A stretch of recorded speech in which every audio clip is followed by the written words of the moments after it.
Twelve fail তো নিশ্চয়ই দেখেছেন। এবার বাংলার বাঁকুড়ার জঙ্গলমহলের মাটি ফুটে এক নক্ষত্র, উজ্জ্বল নক্ষত্র উঠে এলো, যার নাম পার্থকরণ। সেই যুবক কলকাতায় গৌরী ভাইয়ার স্বপ্নকেও হারিয়ে ইউপিএসসি জিও সায়েন্টিস্ট পরীক্ষায় সারা ভারতে সপ্তম স্থান অর্জন করেছেন। এটা শুধু পার্থের সাফল্য নয়, এটা এক দুর্গম পথ জয় করে দেখানো অদ্যম ইচ্ছাশক্তির জয়গান। দেখুন প্রতিবেদন।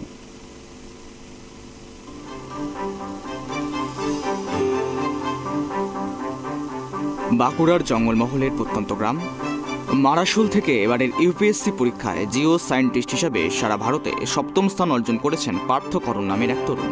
ছোটবেলা থেকে বাবার কাছে শেখা একটা মন্ত্র নিয়ে এগিয়েছিলেন পার্থ। একটি ব্যর্থতা আগামী সফলতার পথ তৈরি করে দেয়।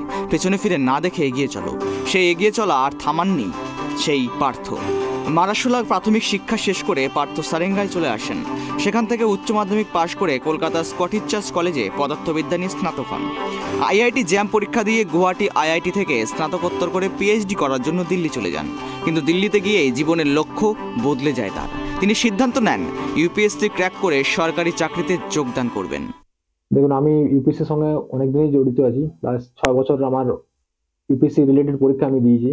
মেইনলি আমার প্রথমে টার্গেট ছিল আইএস/আইপিএস এর দিকে, বাট আফটার ফেলিওর আমি সুইচ করি জিও সায়েন্টিস্ট দিকে। ইউপিএসসি কন্ডাক্ট করে পরীক্ষাটা, এবং এই পরীক্ষাতে আমি আগের বছর আমি ইন্টারভিউ অবধি পৌঁছেছিলাম, বাট ইন্টারভিউতে খারাপ মার্কসের জন্য আমি ফাইনালি ক্লিয়ার করতে পারিনি।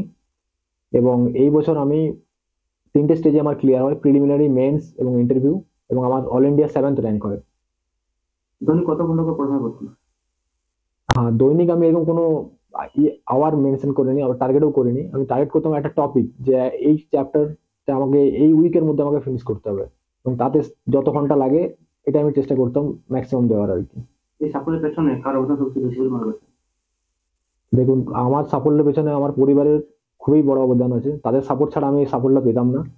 এবং আমার যারা শিক্ষক, আমার যারা এখানকার সারেঙ্গার শিক্ষক, যারা আমার বেসিক তৈরি করেছে, এবং আমার বন্ধুরা সবাই আমাকে মোটিভেশন জুগিয়েছে।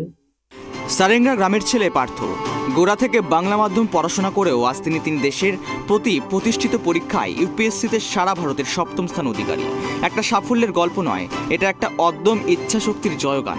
4 বছর ধরে আইএএস আইপিএস হওয়ার স্বপ্ন পুষেছিলেন পার্থ, কিন্তু বারবার ব্যর্থতা এসেছে, হতাশা ঘিরেছে। কিন্তু সেখানেই আলাদা পার্থ হাল ছাড়েননি, নতুন লক্ষ্যে মন দিয়েছেন। জিও সায়েন্টিস্ট হিসাবে দেশের সেবার ডাকছে। প্রথমবারে এখানেও ব্যর্থতা, কিন্তু পার্থের মনোবল অটুট। ফের 12th ফেল সিনেমার মতো রিস্টার্ট বলে আবার পড়াশোনা শুরু করেন। অবশেষে 2023 সালে সাফল্য এলো, পেলেন স্বপ্নের চাবিকাঠি। প্রিলিমস, মেন্স, ইন্টারভিউ 3 ধাপ পেরিয়ে পার্থের এই অর্জন কেবল পরীক্ষার সাফল্য নয়, একটা অধ্যাবসায়ের নিদর্শন। প্রত্যেক ধাপে দিয়েছেন রক্ত পানি, শ্রম দিয়েছেন অক্লান্ত পরিশ্রম, আর তার পেছনে রয়েছে দৃঢ় মনোবলের এক বিশাল শক্তি। যে কোনো বাধা, ব্যর্থতাকে জয় করে এগিয়ে যাওয়ার এক অদম্য ইচ্ছা। আমরা খুবই আনন্দিত, তার যে পরিশ্রম সেটা সার্থক হয়েছে। এই কারণে আমরা খুবই আনন্দিত। এই আনন্দে আজ যে আগামী দিনে সাফল্যের পথ সে নিজেই তৈরি করেছে, তার জন্য আমরাও খুব গর্বিত। কারণ এই এলাকায় এই ধরনের শিক্ষার্থী নাই বললেই হয়। এই প্রথম আমাদের এই এলাকায়, এই কারণে এটা খুব গর্বের বিষয়। খুব আমরা আনন্দই মনে করছি সবাই, আমার এবং আমার ফ্যামিলি, আমার পরিবার, সমস্ত সবাই খুশি আমরা। কারণ যার কথা আপনি বললেন, উনি 2007 সালে এই বিদ্যালয় থেকে 87% নাম্বার পেয়ে মাধ্যমিক পরীক্ষায় উত্তীর্ণ হয়। তারপর এই বিদ্যালয় থেকে 2009 সালে উচ্চ মাধ্যমিক 84% নাম্বার পেয়ে সসম্মানে উত্তীর্ণ হয়ে পরবর্তী ক্ষেত্রে পদার্থবিদ্যায় স্নাতক হয়ে আইআইটি থেকে সে মাস্টার্স করে, এবং ওনার লক্ষ্য ছিল যে ইউপিএসসি পরীক্ষা দেওয়া, সেইভাবেই সে প্রিপারেশান নেওয়ার পর আজকে সে সাফল্য অর্জন করেছে। এটা আমাদের বিদ্যালয়ের ক্ষেত্রে এবং এলাকাবাসীর ক্ষেত্রে অত্যন্ত গর্বের বিষয়। আমি প্রধান শিক্ষক হিসাবে শুভেচ্ছা জানাচ্ছি, আগামী দিনে যেন আরও উচ্চতায় যায়, আরও সুনাম বৃদ্ধি করে, এলাকাবাসীর গর্ব বৃদ্ধি করে, এবং আমি তার শুভকামনা করছি। পার্থর সাফল্যের আলো আজ গর্বিত করেছে তার পরিবার, স্কুল, এমনকি গোটা সারেঙ্গা গ্রামকে।